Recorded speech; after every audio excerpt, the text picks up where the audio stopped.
آپ فرما رہے ہیں نا وہ معرفت، تو معرفت تو مثال نہیں. معرفت کا معنی یہ کہ مجھے نہیں پتا.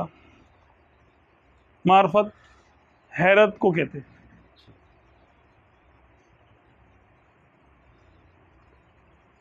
اللہ کو کوئی کیا جان سکتا ہے؟ جو اس کو جانتا ہے وہ گم ہو جاتا ہے. جو جتنا جانتا جاتا ہے اتنا گم ہو جاتا ہے. فرماتے ہیں بزرگ کہ جو صفات کی معرفت حاصل کرتا ہے وہ کلام زیادہ کرتا ہے، کیونکہ صفات میں رنگ ہے مختلف. اور ذات کی معرفت میں بولے گا کیا؟ لیسا کمثلہ شیء. اگر وہ کسی کو سمجھانا چاہے ذات کیا ہے تو بتا ہی نہیں سکتا، تو کیا بولے گا؟ کیا کلام کرے گا؟ ذات کی معرفت میں صرف کیف ہی کیف ہے.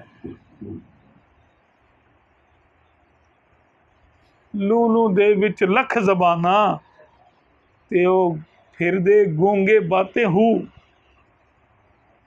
کہ اولیاء کرام جو معرفت ذات جن کو حاصل ہوتی ہے اپنے ظرف کے مطابق وہ گونگے ہو جاتے ہیں.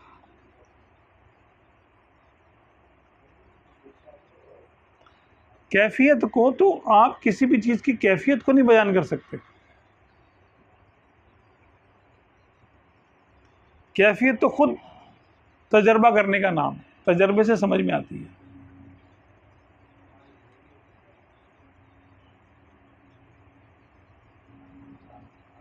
جیسے یہ مثال دی جاتی ہے کہ اگر میں آم کھاؤں، آپ مجھ سے کہیں کہ آم کیسا ہے، میں کہوں گا میٹھا ہے. آپ پوچھیں گے کیسا میٹھا؟ چینی کی طرح. میں کہوں گا ہے تو صحیح لیکن چینی سے تو کافی مختلف ہے. آپ کہیں گے اچھا انار کی طرح، میں کہوں گا نہیں وہ تو بہت دور ہے، انار نہیں.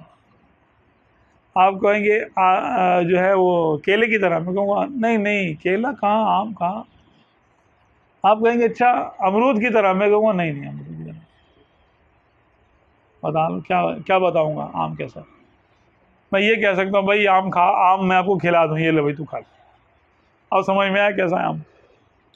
ایسا میٹھا ہوتا ہے آم.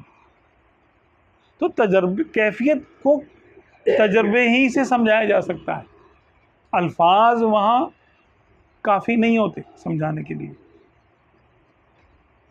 تو بلا تشبیہ ذات بھی ایسی ذات پاک رب تعالیٰ کی ذات کی معرفت جس کو ہوتی ہے وہ بھی ایسی ہو جاتا ہے، گونگا ہو جاتا ہے، بات نہیں کر سکتا.